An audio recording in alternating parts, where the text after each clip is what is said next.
earthquakes, magkakalindol ng malalakas sa iba't ibang dako, magkakaroon ng pestilences o mga salot, magkakagutom, maggegera, katakot-takot na kapighatian niyang hinaharap ng mundo. Salamat po, iniligtas mo kaming pamilya sa maghapon. Salamat po sa mga biyayang natanggap namin. Salamat sa iyong pag-iingat. Sana ingatan mo kaming patuloy sa magdamag.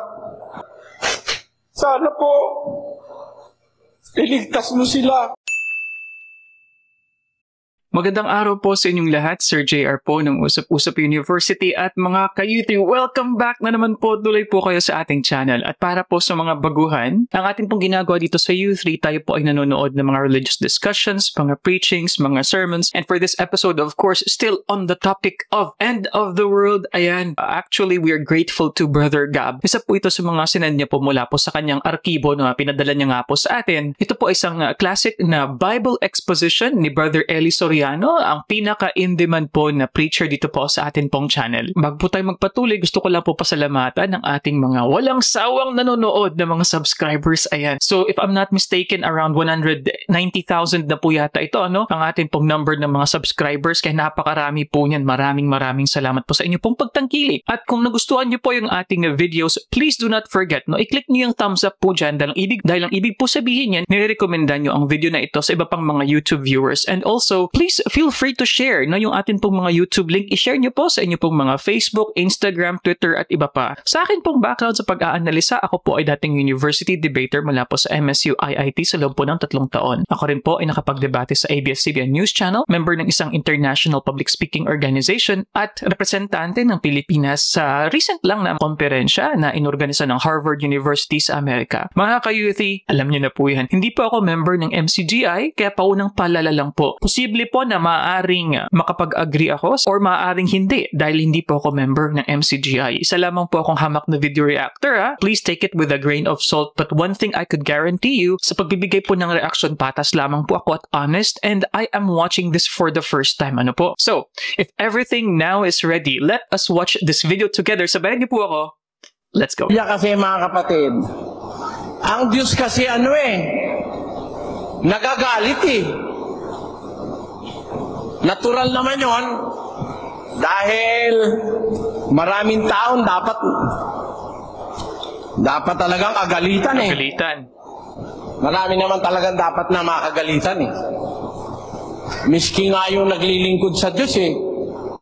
Kuminsan nakakagalit din yung ginagawa. Nakita nyo ba si Miriam at si Aaron? Mga sugo ng Diyos yan. Nakagalit ang Diyos eh. Nung sila'y mag-usap dahil sa kanilang chismis kay Moises, nag-asawa kasi si Moises ng isang babaeng negra. Si Pora. Babaeng kusita. Kushite, yeah. Kushite.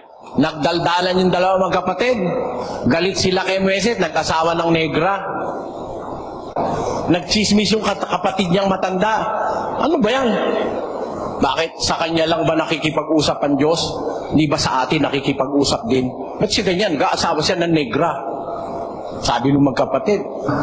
Kaya alam nyo, maraming ikagagalit ang Diyos sa tao eh. Pero ang Diyos ayon sa Biblia, banayad sa pagkagalit.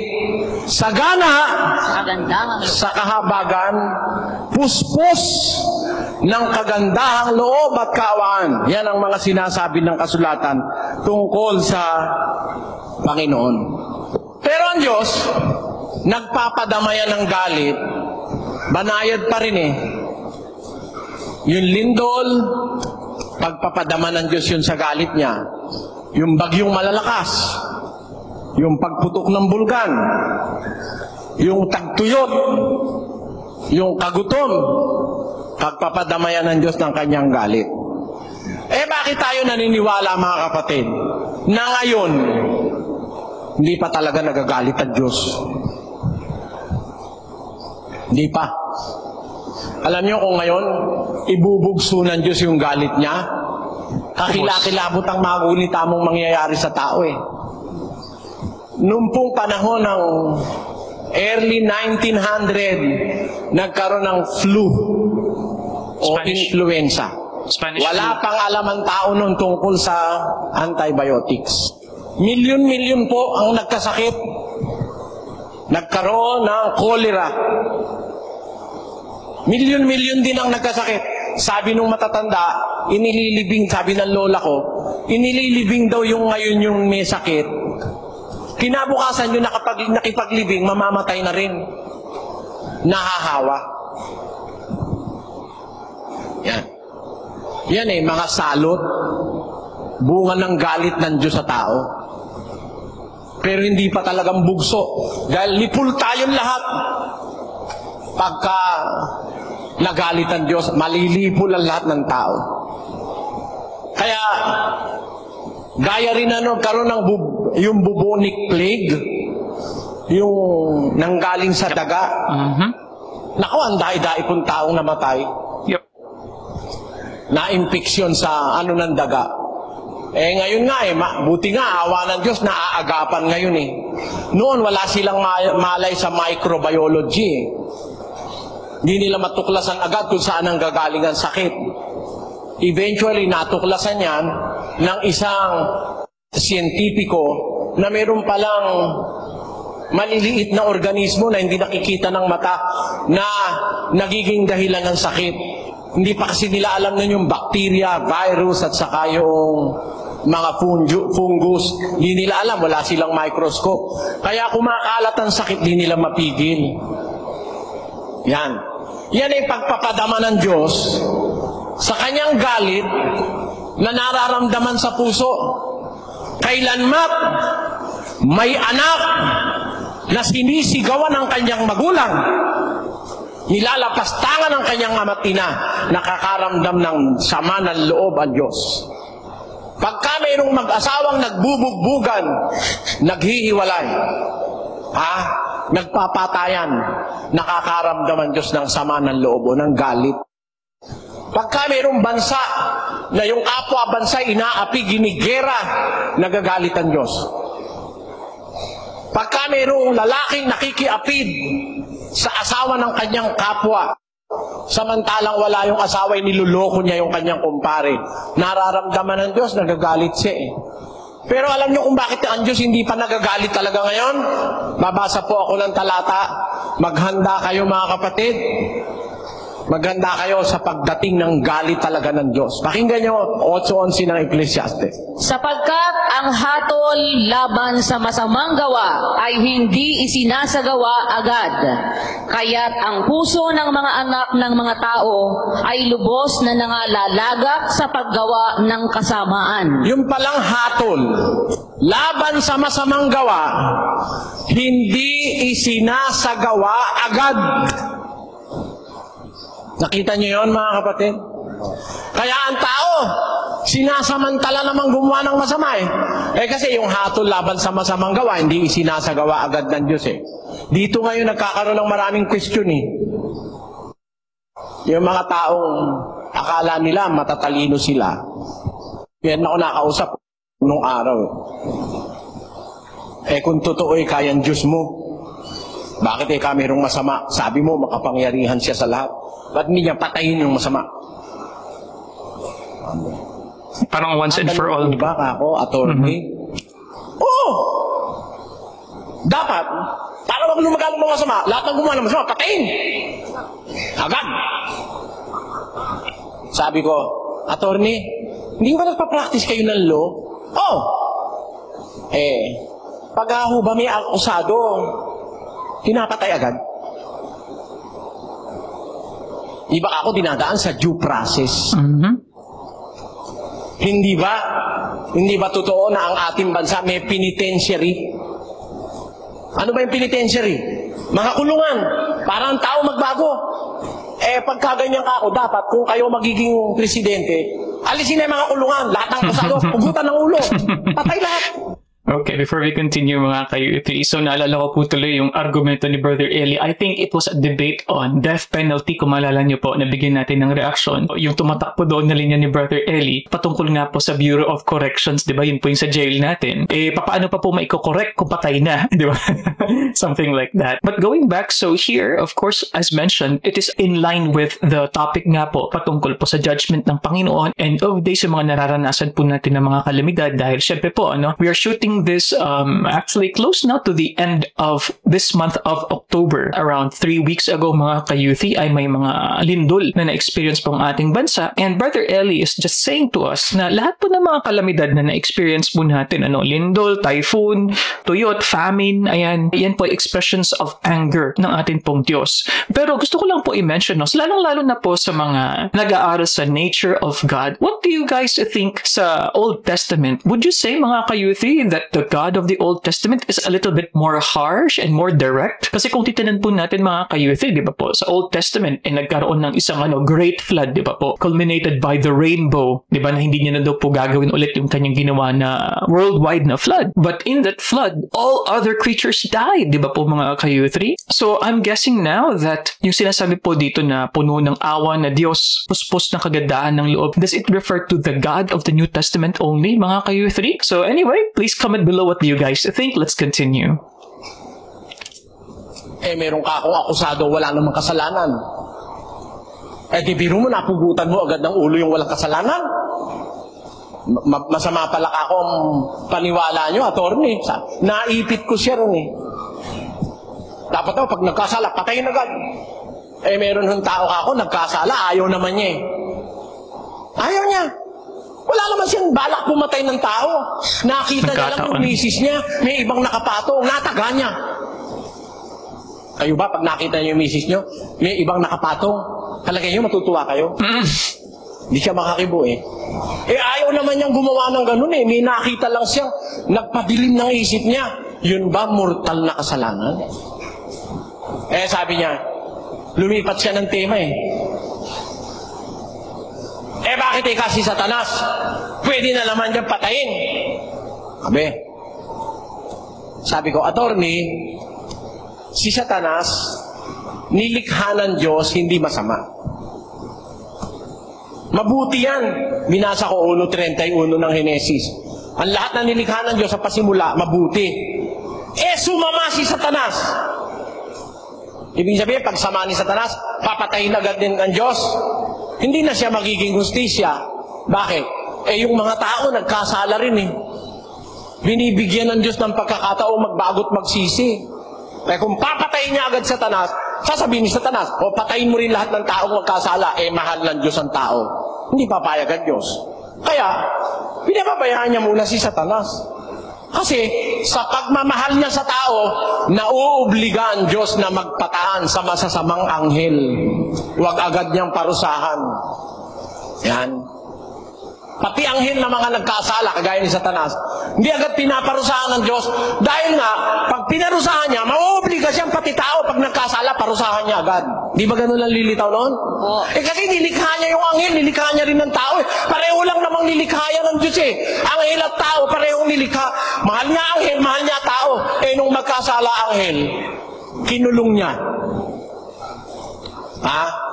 Kung agad niyang paparusahan, mauobliga ang Diyos na ang tao, pag nagkasala, parusahan din agad. Wala nang makakapagbago. Amen? Kayo, gusto niyo ba na pag nagkasala kayo, wala na kayong chance magbago? Gusto niyo ba yon, mga kapatid? Hindi. Pag-ibig ang Diyos Kaya ang Diyos, lumalagay lang doon sa punto ng hustisya.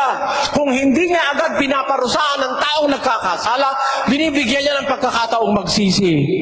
Hindi niya rin uubrang agad na parusahan si Satanas at ang mga anghel dahil nilikha rin sila ng Diyos, mga kapatid. Kaya alam nyo, hindi lang natin nauunawaan ng Diyos Dapat unawain din natin ng Diyos sa kanyang kalagayan. Uunawain tayo ng Diyos, unawain din natin siya. Ang gusto natin, tayo lang ang inuunawa Gusto natin kung minsan, utusan pa ang Diyos Pangit yun. Alamin mo, kaya hindi pinaparusahan agad ng Diyos? Kaya yung mga masasamang espiritu, mga anghel, nung puntahan ni Kristo, ang sabi nung masamang espiritu, Jesus, ano ang papakialam namin sa'yo? Paparusahan mo na ba kami bago dumating ang kapanahunan? It will be unfair. May nakatakda ng parusa. Pero para aagahan mo ba ang parusa? O ba hindi muna, sabi nung masamang espiritu, nagre-reklamo. Basahin natin. Pakinggan nyo, At nang siya'y makarating sa kabilang ibayo sa lupain ng mga Gadareno, ay sinalubong siya ng dalawang inaalihan ng mga demonyo na nagsisilabas sa mga libingan, na totoong mababangis, na anumat sino may walang makapagdaan sa daang yaon. At narito, sila'y nagsisigaw na nagsasabi, "Anong aming ipakikialam sa iyo? Ikaw na anak ng Diyos. Naparito ka baga upang kami iyong pangirapan bago dumating ang kapanahunan?" Alam ng mga demonyo, masasamang espiritu, na meron talagang panahong paparusahan sila ng Diyos. Ay nagrereklamo sila kay Jesus, "Ba't ka nandito? Paparusahan mo ba kami bago dumating ang kapanahunan? Pahihirapan mo na ba kami?" Ibig sabihin, alam ng mga demonyo, hindi ganun ng Diyos, na agad nagpaparusa. Yun ang kanilang bargaining Yun ang kanilang bargaining power sa Diyos na kung hindi pinaparusahan ng Diyos agad ang tao, hindi rin sila agad mapaparusahan. Pero definitely, Paparusahan sila. paparusahan ng Diyos ang mga demonyo. Ang masasamang espiritu, yung espiritu ng pangkukulam, panggagaway, yung espiritu ng kasamaan, lahat ng espiritu kontra sa Diyos, may araw ng parusa dyan. Pero sabi ng mga espiritong masama, paparusahan mo na ba kami bago dumating ang kapanahunan? Ibig sabihin, hindi pa panahon. May darating na panahon, magpaparusa ang Diyos. Kaya hindi siya agad nagpaparusa, may bargaining power yung mga demonyo. Huwag muna silang parusahan dahil hindi pinaparusahan ng tao. Ang Diyos naman, naghihintay ng pagbabalik loob ng tao sa Diyos. Naiintindihan nyo, mga kapatid? 8:11 ng Ecclesiastes, ang parusa laban sa masasamang gawa, hindi isinasagawa agad. Kaya't ang mga anak naman ng tao namimihasa sa paggawa ng kasamaan. Imbis na samantalahin yung panahon para tayo ay makapagsisi, yung iba sinasamantala ang panahon para gumawa pa ng lalo pang kasalanan. Alam nyo ito, kung hindi pa nagpaparusa ang Diyos, at kung hindi pa siya nagbubuhos ng kanyang galit, alam nyo ang ibig sabihin niyan, pagliligtas Basahin natin, no? Interesting. Na unang panahon, unang Pedro 3, Na unang panahon ay mga suwail na ang pagpapahinuhod ng Diyos ay nanatili noong mga araw ni Noe, samantalang inihahanda ang daong. Alam nyo ba yon, mga kapatid? Noong panahon ni Noe, alam nyo kung gaano kalaki yung daong ni Noe? Napakalaking daong, napakatibay. Ang gumawa isang pamilya. Pero bago gawin ni Noe yung daong, ang sabi ng Diyos kay Noe, "Noe, ang wakas ng lahat ng tao ay dumating na sa harap ko. Maghanda ka ng isang daong. Ako'y magpapasapit ng baha sa buong lupa at mamamatay ang lahat ng may hinga ng buhay." Yan ang sabi ng Diyos kay Noe. Ngayon, nag-umpisa na si Noe na maghanda ng daong, mga kapatid. Alam nyo ang nangyari? Ay inihanda ni Noe yung daong. Ang sabi ni San Pedro, nagpapahinuhod ang Diyos. Alam nyo ba yung kahulugan ng salitang nagpapahinuhod, mga kapatid? Long suffering. Ibig sabihin, nagtitiis siya. Gusto niyang patayin ng tao dahil sa matinding kasamaan. Lahat ng tao. Puwera lang yung mga pamilya ni Noe. Pero 100 taon siya naghintay. Tiis siya ng tiis. Ang sasama na ng tao. Nag-asawa na sa mga anghel. Nag-aapira na ang mga tao. Kain ng kain, inom ng inom. Nag-aasawa, pinag-aasawa. Puro na lang panlaman, wala nang espiritualismo. Okay, before we continue, no? So sinabi po dito ni Brother Eli, mga ka-U3, yung ibig sabihin ng nagpahinuhod and nagpasensya po ng matagal ang Diyos. Although, I'm not sure, mga ka-U3, but I think 100 years is a relatively short time, mga ka-U3. For God, di ba po? So I'm not sure if that is long-suffering. But definitely what Brother Eli is saying here, na kumbaga, nagtiis sa kasamaan, nagbigay ng chance, nagbigay ng one more chance, ano po? And I like what Brother Eli Ellie said here, sinabi niya po kanina na itong paraan ng Diyos na hindi pa muna pagbigay ng punishment, is equivalent to salvation, kaligtasan. And narinig na rin po natin ito sa mga past po na video reactions natin na ang rason is because God is justice. Hindi agad pinaparusahan ng Diyos si Satanas, but definitely He will, at the opportune time. And Brother Ellie furthermore explains the concept of justice na dahil creature din ang mga masamang espiritu, so hindi raw magiging fair kung bibigyan agad ng direct and immediate na punishment si Satanas at hindi rin gagawin yun sa mga tao. While it is true that they are similar as to creatures, pero definitely these two are not the same in a lot of ways, mga ka-U3. Please ma-understandings itong mga espiritu, mga anghel ay hindi sila temporal, hindi po katulad natin, and given that they are not the same as human beings, all the more that makes them very different from human beings, why not God punish them instead? Dahil ibang iba sila sa human beings, mga ka-U3. And regarding that, dahil hindi po ako maalam sa aspekto na ito, sana po ma-comment po ninyo, and maybe may link po kayo na may bibigay sa atin from any other sect or religion, mga ka-U3, na discussing more about who angels truly are. Katulad ba sila ng mga tao na may konsensya? Kasi sa minention ni Brother Ellie, they could bargain, they could negotiate, di ba? They have bargaining power, yun nga yung term ni Brother Ellie kanina. Sa kay Jesus, is there a chance also for some of these quote-unquote bad spirits to change into better ones, like how it is with human beings, mga ka-U3? Ano din kayang uri ng salvation for these spirits or angels? Meron din po kaya mga pangako ang Diyos sa kanila, mga promises na a little bit different from human beings, mga ka-U3? Nagalit ang Diyos. Nagpasapit ng baha. Patay lahat. Pero bago dumating yung baha, hinintay ng Diyos matapos yung daong. Sandaang taong ginagawa ni Noe. Nangangaral si Noe, magsisi na kayo pag natapos tong daong. Babaha na, mamamatay lahat ng tao. Sabi ng mga tao, sino maniwala sa'yo? Gagawa ka ng daong sa gitna ng gubat. Kung ikaw nga naman, ang isip mo'y wala sa katwiran. Ba't nga naman gagawa ng daong sa gitna ng gubat? Ang daong ginagawa sa dagat. Diba? Kasi mahirap ilipat yung daong sa gubat, papunta sa dagat. Paano mo ililipat yun? Hindi naman ililipat ni Noe. Dahil babaha aapaw ang lahat ng tubig sa pinakamataas na bundok. Ayaw sila ngayong maniwala. Napagkamalang pa si Noe luko-luko Biro mo, gumagawa ng daong sa gitna ng gubat. Ikaw ba naman si Noe? Hahakutin mo pa ba naman yung kahoy kay lalaki? Dadalhin mo pa sa pantalan? O dun sa seashore? Total, aabutin din ng baha yung gubat. Doon ka na gumawa. Mas matipid pa sa trabaho. Tama ba, mga kapatid? Tama. Ngayon, samantalang ginagawa ni Noe yung daong, galit na ang Diyos nun Pero nag-iano siya. Nagtitimpi ang Diyos. Nagtitimpi. Dahil, pagka ibinukso niya yung galit niya, babahan Ayan. Kaya ang tawag doon, long-suffering. Pagpapahinuhod. Ano ba kahulugan ng pagpapahinuhod ng Diyos? Kagaya ngayon. Maraming dapat ikagalit ang Diyos ngayon. Mga kriminal, mga drug addicts, kahit na ang tao ay masiran at maloko, basta malakas ang kita ng mga drug pusher at drug manufacturer, okay lang.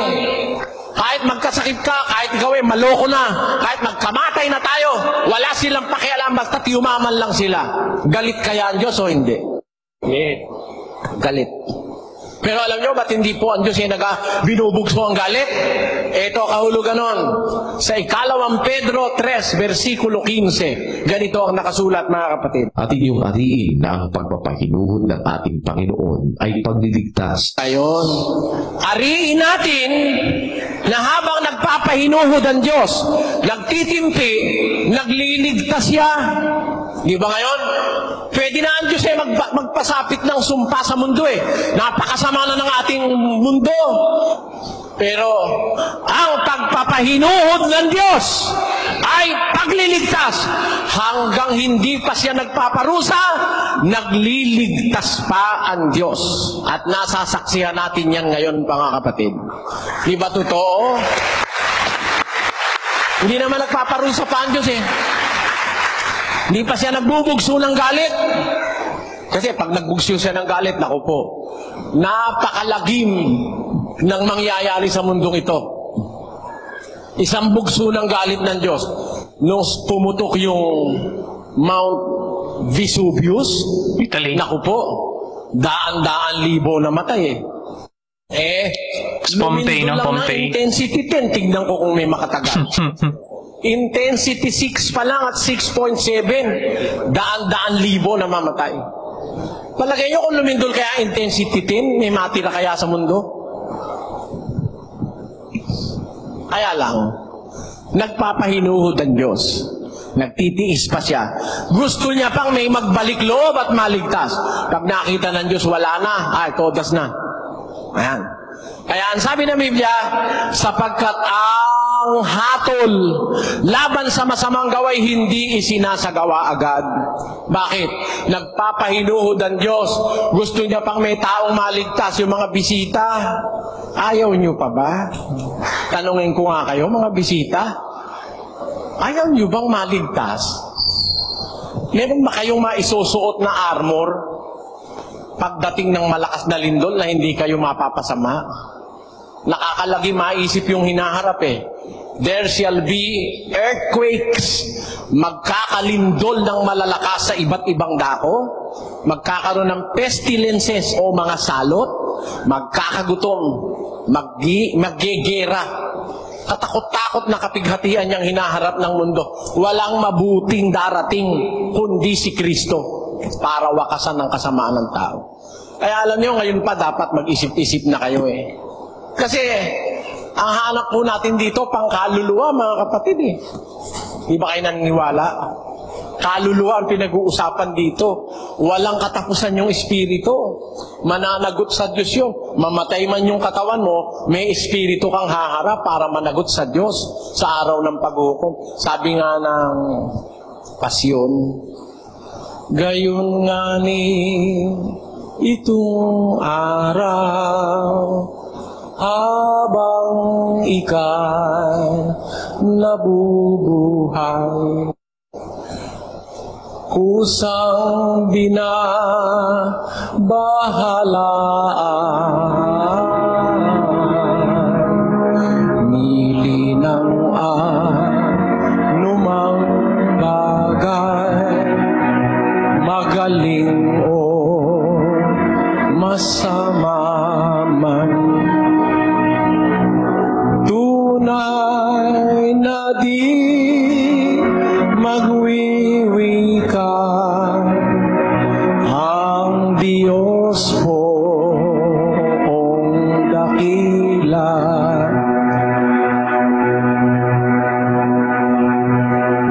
Totoong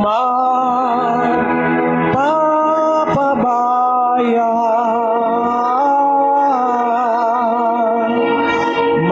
matuwid ka, magmalisya, ay araw mo palibhasa. Subalit kapag nalago, hiningang luhang marupo ng katawan mong mairo,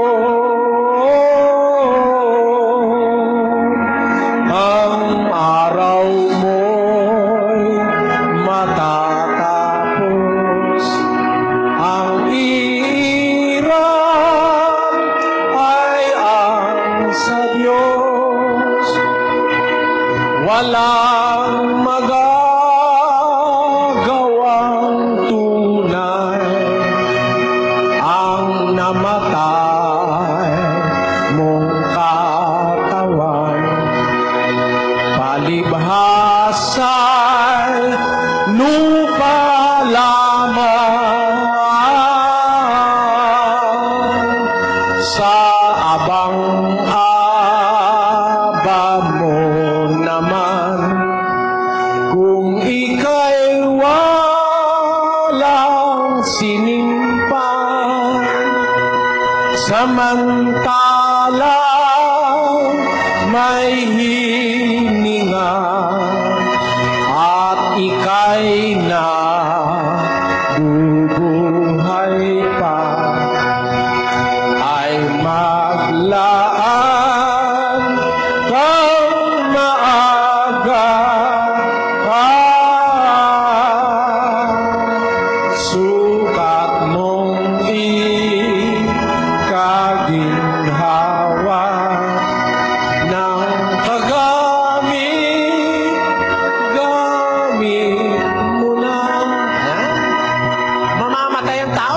pag namatay na. At sa balye ni Josaphat, ang anghel ay magtatawag. Hihipan niya o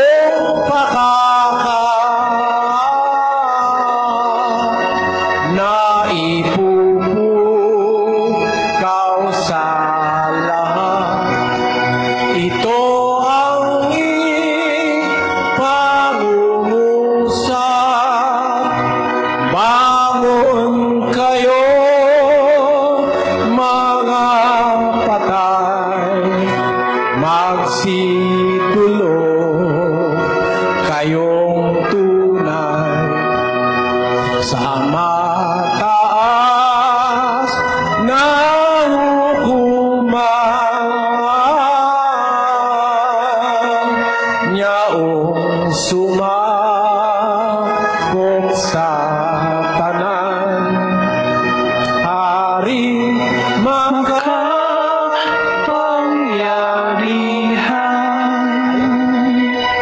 Hindi ka naman makakaiwas eh. Pagkatapos ng mamatay, bubuhayin ka uli, haharap ka sa hukuman. Yun, sabi ng Biblia, mga kapatid. Hindi na sabi ng pasyon. Merong hindi naniniwala. Basta kapag kamatay, tama na. Hindi totoo yun. Ang kamatayan, temporary lang yan. Pagkatapos niyan, bubuhayin ka uli, pananagutan mo yung ginawa mo. Ngayon, samantalang may oras pa, samantalang may hininga, ay magsimpang kang maaga. Nang kagamit-gamit mo na, sa abang-aba mo naman kung ikaw ay walang sinimpan, sabi ng pasyon. Ang tao ngayon ang walang ginagawa, di kumain, uminom, maghanap buhay, magpasarap, gumarnatsa, bumili ng magandang damit, wala nang pakialam sa kapwa, walang pakialam sa pulubi, walang pakialam sa anak. Yung mag-asawa, libot na ng libot. Yun naman mga anak, barkada ng barkada. Hindi alam ng tao, darating na bigla ang galit ng Diyos at mahihirapan silang maligtas. Kaya, yun naman nasa Biblia yun Totoo yun. Nasa pasyon yun. Nako, yung mahal na mahal mong bahay, sasakyan, alahas, titulo torrents. Meron tao, ang titulo, ganyang kakapal, ang dami. Ang dami. Brad Eli, hindi ko nga ikaalam kung ilan yung lupa ko Sa dami. Meron talagang ganun. Ang kapal ng titulo. Pati mga certificate sa bangko, ang dami, bank book. Lahat ng bangko magbukas, meron siyang deposito. Pag dumating na ang araw, sabi ng pasyon, parang matutunaw Sabi sa Pedro, ikalawang Pedro 3 Gs, darating yun. Darating. Bago dumating yon, hindi pa nagpaparusa ang Diyos, may chance tayo, nagpapahinuhod pa ang Diyos ngayon. Ang parusa laban sa masamang gawa, hindi isinasagawa agad ng Diyos para bigyan ng tao ng pagkakataong magsisi. Pero kung ayaw natin, wala namang magagawa ang Diyos Ang darating tiyak, pakinggan nyo, sa Sefanyas 1:18. Pero gusto ko lang po i-mention, so here he is showing to us, of course, the nature of God being benevolent, being merciful, and the thought that God is giving us another chance para magbago, para magpatawad. And yun nga, kung mapansin niyo po kanina sa conclusion ng dalawang sinabi ni Brother Eli, in between and prior to salvation, you need to first change and ask for forgiveness. So God is being patient, meron siyang long-suffering, nagtitimpi, nagtitiis. So because of this chance that is given to us, we have to change our lives to be better, ask for forgiveness so that when the time comes, we could be saved. So that's why Brother Eli po kanina, he said that yung long suffering, is equal to salvation. And kanina rin po syempre, kumanta si Brother Eli. And honestly, I was not expecting na kanina na mahaba po yung kanyang pagkanta ng Pasyon. And the message po sa Pasyon is very clear. And I have to say, that's a really good melody, mga ka-youth. So anyway, let's continue. Basa. Kahit ang kanilang pilak o ang kanilang gintuman ay hindi makapagliligtas sa kanila sa kaarawan ng kapuotan ng Panginoon. Kundi ang buong lupain ay masusupok sa pamamagitan ng apoy ng kanyang paninibugho, sapagkat wawakasan niya, oo, isang kakilakilabot na wakas nilang lahat na nagsisitahan sa lupain. Nakita nyo? Kahit ang kanilang pilak, kahit ang kanilang gintuman, hindi makakapagligtas sa kanila sa kaarawan ng kapuotan ng Panginoon, kundi ang buong lupain masusupok sa pamamagitan ng apoy ng kanyang paninibugho, sapagkat wawakasan niya isang kakilakilabot na wakas nilang lahat na nagsisitahan sa lupain. Iyon ang hindi maiiwasan eh. Magbilang ka, kapatid. Marunong ka magbilang ng taon, bilangin mo mula ngayon. Hindi masyadong matagal na yon. Babalik si Kristo. Kukunin yung mga gustong maging dapat na naglingkod, maiiwan yung masasama. Yung masasamang maiiwan, dadanas ng katakot-takot na kapighatian sa loob ng 1,000 taon.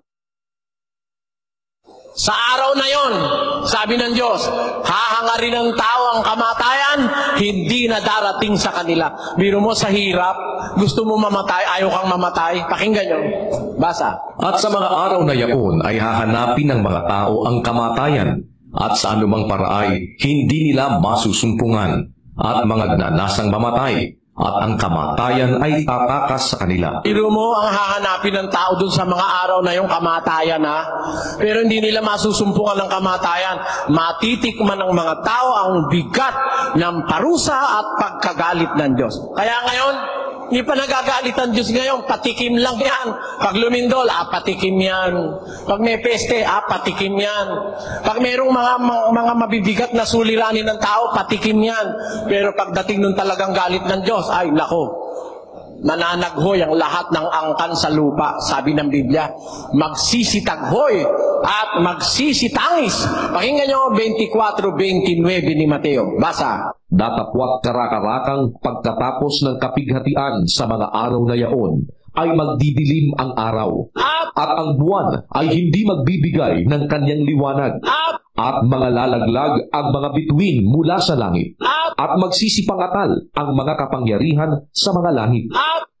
At kung magkagayoy, lilitaw ang tanda ng anak ng tao sa langit, at kung magkagayoy, magsisitaghoy ang lahat ng mga angkan sa lupa, at makikita nila ang anak ng tao na napaparitong sumasa mga alapaap ng langit, na may kapangyarihan at dakilang kaluwalhatian. Tanyo, magsisitaghoy ang lahat ng mga angkan sa lupa. Wow. Ngayon ba, mga kapatid, nananaghoy na mga tao? Yes. Ang iba. Nagsasaya pa nga ang tao ngayon eh. Ang sasaya. Puro saya ngayon ang tao. Mga bingo, mga outing, ako, masasaya ang tao ngayon. Pagdating nun, lahat ng angkan sa lupa, tataghoy. Ngayon, pwede namang hindi kayo All matiwalay. tribes. Diba mga kapatid, ano? After all, who cares? Sino ba nagmamalasakit? Na ang tao'y balitaan ang hinaharap na ganyan. Ang pare, nakalimutan na yan eh. Hindi na sinasabi sa Katolikong may parusa eh. Nalibang ng masyado, pare. At nililibang din nila kanilang mga membro. Kasi nga naman, pagka pinaalala mo may parusa, Negative. baka bumuti. Tayo, hindi tayo nakakalimot. Pinaalala ko sa inyo, dadating yan mga kapatid. Darating ang araw na hindi mo maiiwasan. Sa dakong silanganan ay lilitaw. What is this song? Makikita ng mata hanggang doon sa kanluran. Si Jesus, liwanag di matitigan. Dadating yan. Darating ang Panginoon. Darating at siya ay maghuhukom. Darating ang Panginoon.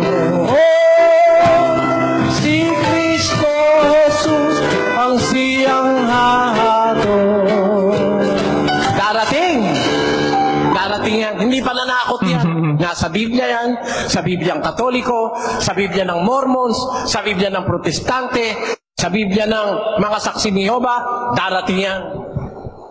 Darating.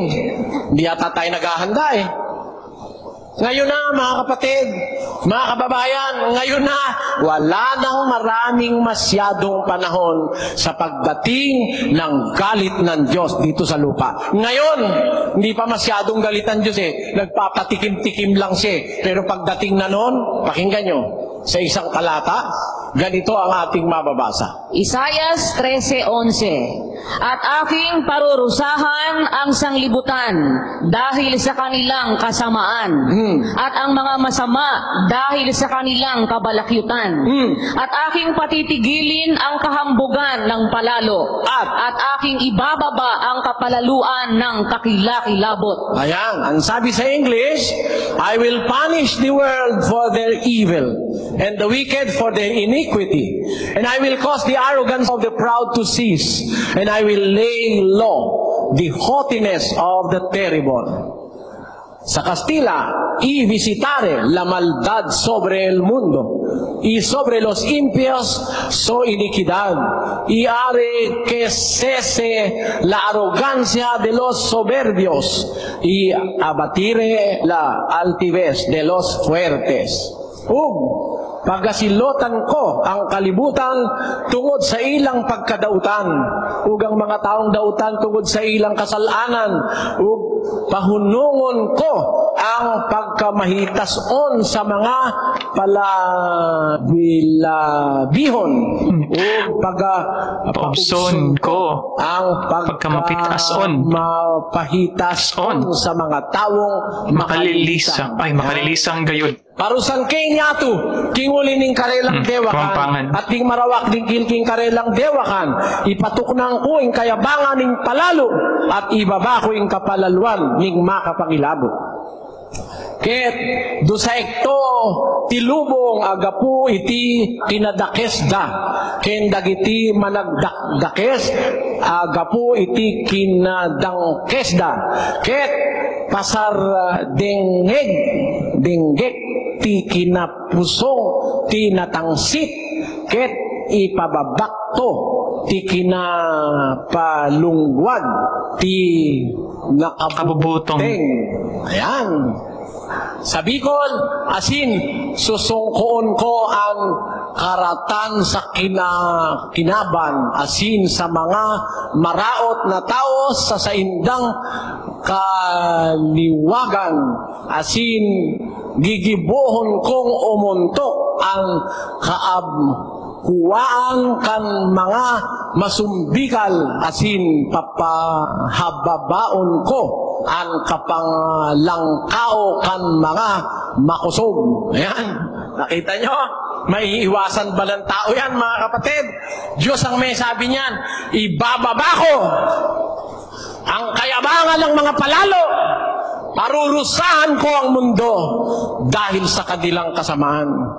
Yan.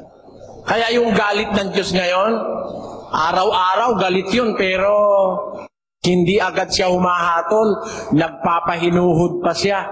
Pero alam niyo ba, mga kapatid, meron akong isang sasabihin sa inyo. Ngayon, meron pa rin galit ang Diyos ngayon Kaya lang, ibang klaseng galit. Eto, hindi alam to ng marami Alam niyo bang nagagalit din ang Diyos sa kanyang mga anak? Yan. Ang Diyos kasi, ngayon nagpaparusa na sa anak niya Kaya pag nagkasala ka ngayon, pinaparusahan ka na agad Alam niyo kung bakit? Pakinggan niyo sa Korinto. Ganito ating mababasa. Dapat po tayo'y hinahatulan, ay pinarurusahan tayo ng Panginoon, upang huwag tayong mahatulang kasama ng sanlibutan. Nagsasalita si Pablo sa kongregasyong Kristiyano. Kung tayo'y hinahatulan, pinaparusahan tayo ng Panginoon upang tayo'y huwag mahatulang kasama ng sanlibutan. Kaya ngayon pa sa iglesia ng Diyos, pag nagkamali ka, pinapalo ka na Minsan, nawalan ka ng trabaho. Minsan, nagkamali ka, nasugatan ka. Kasi ganun ang anak ng Diyos, Pagka, di ba yung anak nyo rin mahal nyo, pagka gumawa ng mali, pinapalo mo para wag mamihasang mali. Dahil mahal mo, di ba? Minsan kinukurot mo eh. Minsan kinurot ka ng Diyos. Nagkaroon kang pigsa. Oh. Minsan, pinalo ka. Ay, ako natrangkaso sa linggo nakalupay pa eh. Ganyan eh. Para wag niya na tayong isamang parusahan sa sanlibutan. Pakinggan niyo nga, babasahin natin. Sa Hebreo, Kapitulo 12. At inyong nilimot ang iniaral na ipinakipagtalo sa inyong tulad sa mga anak. Anak ko, huwag mong waling bahala ang parusa ng Panginoon. O manglupaypay man kung ikaw ay pinagwiwikaan niya. Sapagkat pinarurusahan ng Panginoon ang kanyang iniibig at hinahampas ang bawat tinatanggap na anak. Narinig niyo? Hinahampas. Wag mong waling bahala ang parusa ng Panginoon. Sabi niya sa anak, huwag kang maglupaypay pag pinagwiwi ka ang kanya. Bakit? Sapagkat pinaparusahan ng Diyos ang kanyang iniibig. Hinahampas ang kanyang kinikilalang anak. O kayo, may anak kayo. Sino sa inyo hindi namamalo ng anak? Marami na ngayon. Okay, before we continue, good thing po na mention ni Brother Eli dito yung ideya nga po ng pagbibigay ng disiplina sa pamagitan ng corporal punishment. Yung physical talaga po na pananakit. And apparently, mga ka-youth sa Biblia, this is allowed, no? Hindi mo dapat i-spare ang rod. Pero syempre sa ating po bagong lipunan ngayon, hindi na po ito pwede in general, kasi nga meron tayong mga batas patungkol po sa child abuse. And even actually sa Amerika, mga ka-youth, malaking usapin po ito dahil nga yung religious South, yung nasa Bible Belt ng Amerika, syempre, they hold on to what was said in the Bible na okay lang na parusahan ang mga bata. Pero syempre, may mga tao na naniniwala na dapat i-ground mo lang. Grounded ka. Ayan. Wala daw dapat na physical na punishment. No? Pwedeng, face the wall. Pero syempre po, batang 90s po ako, napaka-common po yung corporal punishment, kumbaga, yung pagpaparusa sa mga bata. And ang analogy syempre dito ni Brother Eli, na katulad ng isang magulang as it is with God, no? Na yung kanyang pag-deal sa atin is dahil tayo ay kanyang mga anak, ang kaparusahan is equal to love actually if you think about it. Dahil ang sabi nga po sa sitas kanina, pinarurusahan ng Panginoon ang kanyang iniibig. That is very deep, mga ka-youth. So kanina po nabigay natin yung mga kalamidad, diba? Natural disaster, mga calamities, tagtuyot, bagyo at iba pa. Pero Brother Eli here is saying na maging ang mga suliranin natin, yung mga struggles natin, yung mga paghihirap nating nararanasan sa ating mga araw-araw na pamumuhay, ay pati rin ang pagpapatikim ng Diyos ng kanyang galit at it reminds us, no, na we have to do something. And when should we change? And when should we have the desire to get better? Ngayon na. There is a sense of urgency, mga ka-youth. And of course, Brother Eli is continuing here, no, sa kanyang central idea nga na hindi pa ito ang ultimate, kumbaga, na galit ng Diyos. Dahil kapag binuhos na talaga ng Diyos ang kanyang galit, ay mananaghoy ang lahat ng mga angkan, lahat ng mga tribes, sa mundo. So, slight lang. Hindi pa po masyadong galit ang Diyos ngayon, mga ka-youth. Sabi ng iba, pagka ika ang anak ko, hindi ko pinapalo, lalaking sutil yan. Paminsan-minsan. Dapat pag sobra na. Pero kung hindi naman talaga na, kagaya na ako, meron akong mga batang alaga hindi naman ako namamalo talaga Pero pag sobra, kasi kung mahal mo ang bata, gusto mong matuwid, dapat pagkamali ang ginagawa itutuwid mo, di ba mga kapatid? Ganun ang tao Kung mahal tayo ng Diyos, pagkakamali mo, pinapalo tayo. Para tayo, huwag lang mahatulang kasama ng sanlibutan. Sa katwirang pinarurusahan ng Diyos ang kanyang iniibig, hinahampas niya ang kinikilala niyang anak. Amen? Para lang tatay mo. Pag ikaw ay anak, mahal ka, nagsugal ka, naglasing ka, mahal ka, pinalo ka, huwag ka na ulit. Bakit? Ayaw mong maging lasenggo, sugaro lang anak mo. Tama?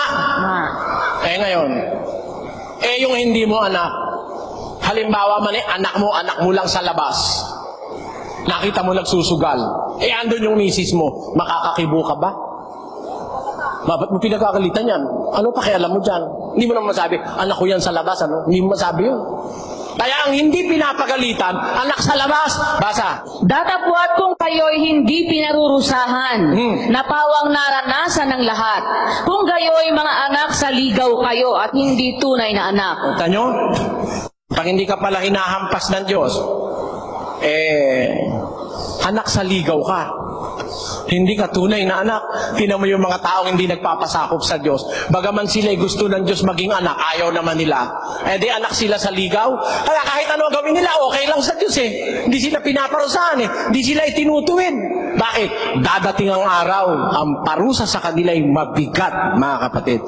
Mas mabuti na ngayon ang paminsan-minsay pinapalo tayo ng Diyos kaysa tayo'y makasamang parusahan ng sanlibutan.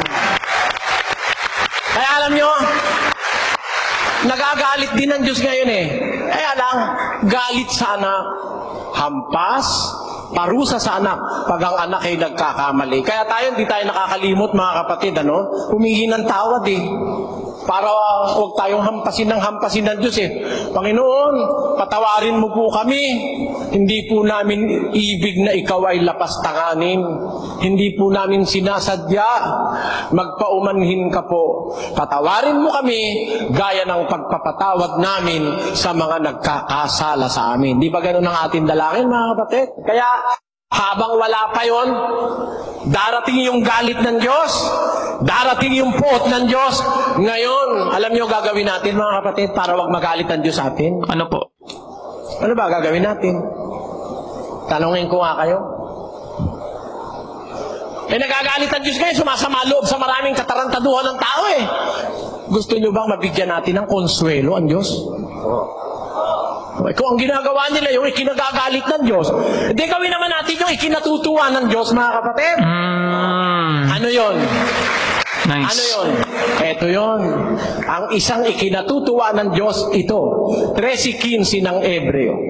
Sa pamamagitan niya ay maghandog tayong palagi ng hain ng pagpupuri sa Diyos. Sa makatwid baga ay ng bunga ng mga labi na nagpapahayag ng kanyang pangalan. Ayon, sa pamamagitan ni Kristo, maghandog tayong palagi ng hain ng pagpupuri sa Diyos. Ang bunga ng mga labi na pumupuri sa kanyang pangalan. Yan ang pagpapasalamat. Di ba yan, mga kapatid?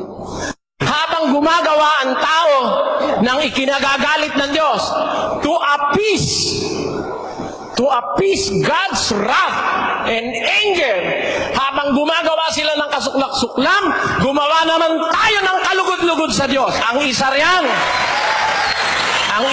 mga kapatid.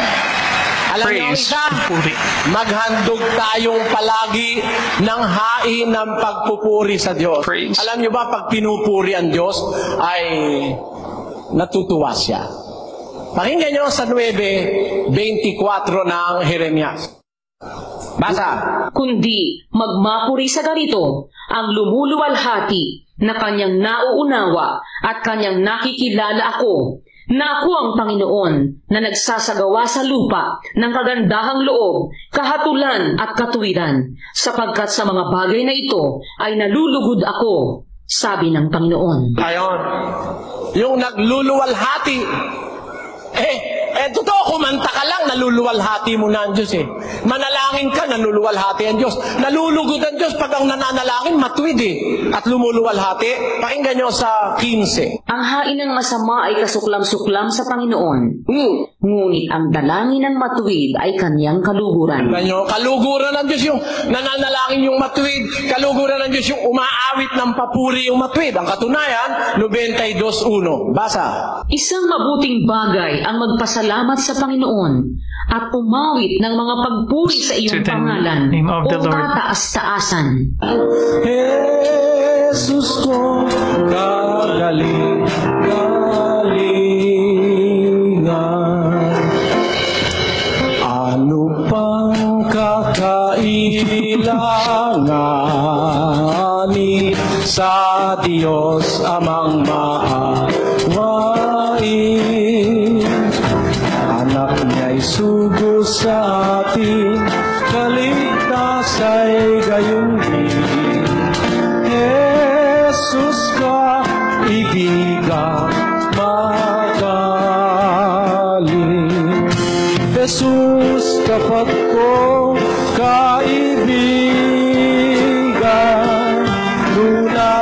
ng aming kasalanan.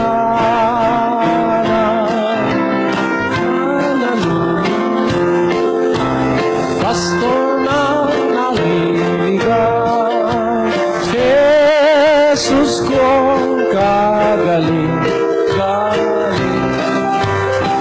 Umawit ka lang, napapasaya mo ang Diyos eh. Pag pinupuri mo siya, sa gitna ng maraming mga taong nakalimot na sa Diyos, ang pinupuri si Maria, si Pedro, si Juan, ang pinupuri kapwa-tao, hindi ang Diyos. Nakarinig ang Diyos ng isang pagpuri sa gitna ng milyon-milyong mga taong iba-iba ang pinupuri, natutuwa ang Diyos sa langit, mga kapatid. Dapat ka maintindihan yun. Ngayon, naglibot ka ngayon. Sino ang pinupuri ng tao ngayon? Sino ang pinupuri? Ang Diyos ba? Ang sabi sa Biblia, praises belong only to God. Sa Diyos ang lahat ng kapurihan, sapagkat iyong kapurihan, ang kaharian, ang kapangyarihan, magpakailanman. Siya nawa, natatandaan niyo yun? Our Father, which art in heaven, hallowed be thy name. Thy kingdom come, thy will be done in earth as it is in heaven.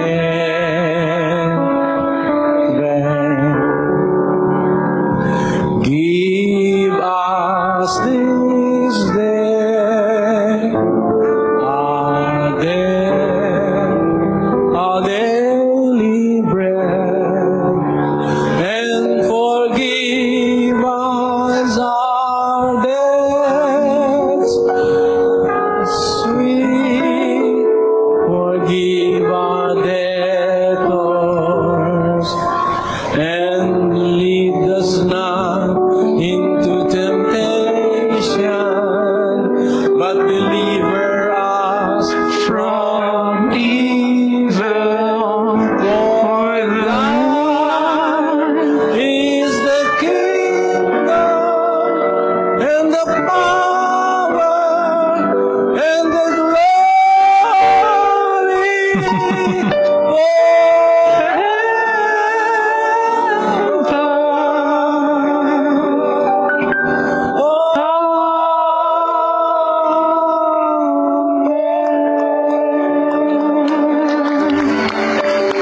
Kanino ba yun? Kanino ba yung glory? Kanino ba yung praises? Thine! Para sa kanya. Okay, mga kayo, pasensya na po na na-post ko po ito, pero I really notice it. No? Siyempre, sa dami na rin po nang nabigay natin na video reactions patungkol po sa preaching ni Brother Eli. Talaga napakahilig niya pong kumanta.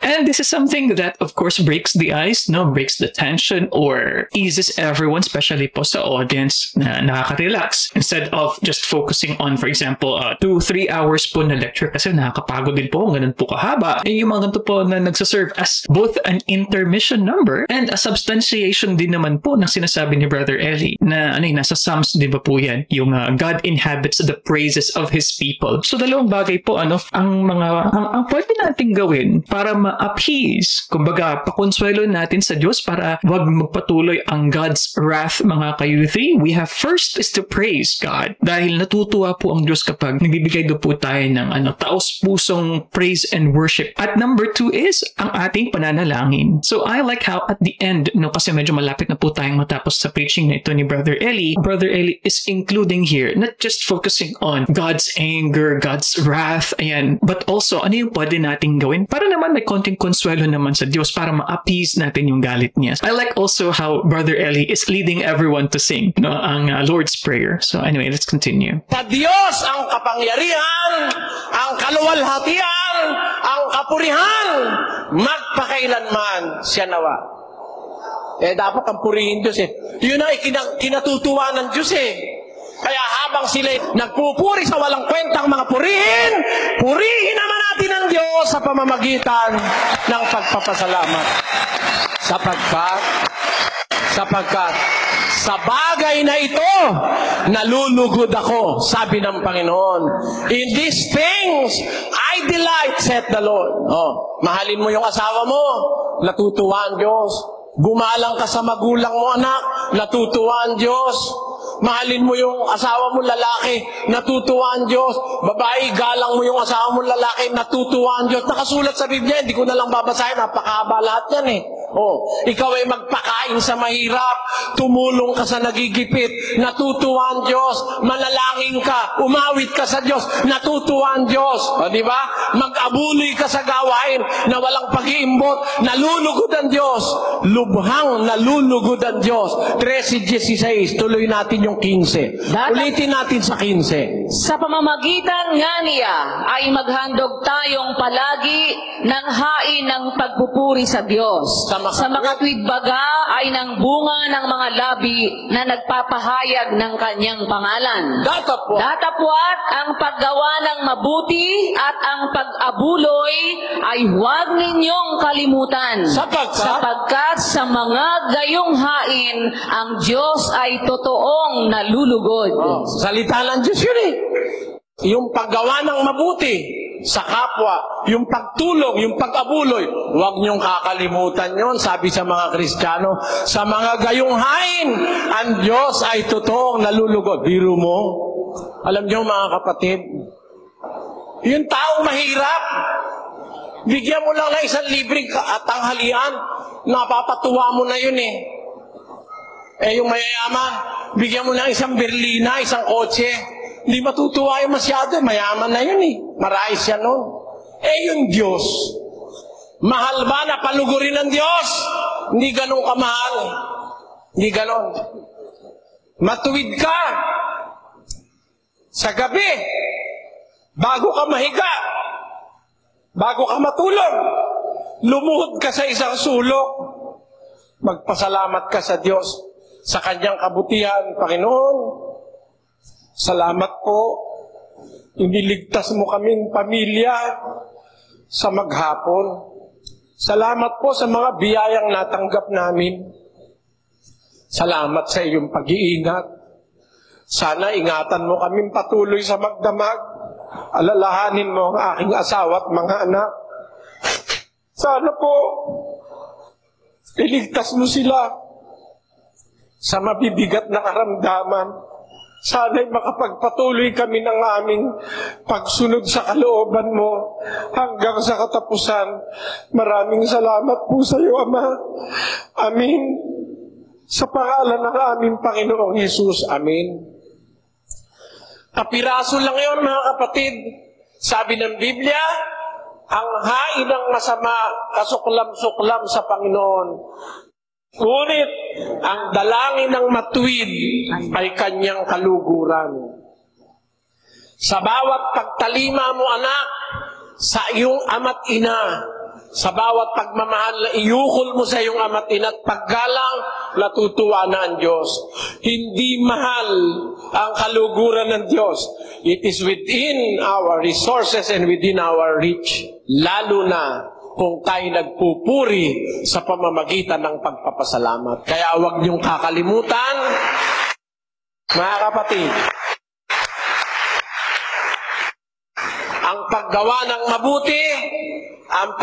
ng mabuti ay pagpapalugod sa Diyos.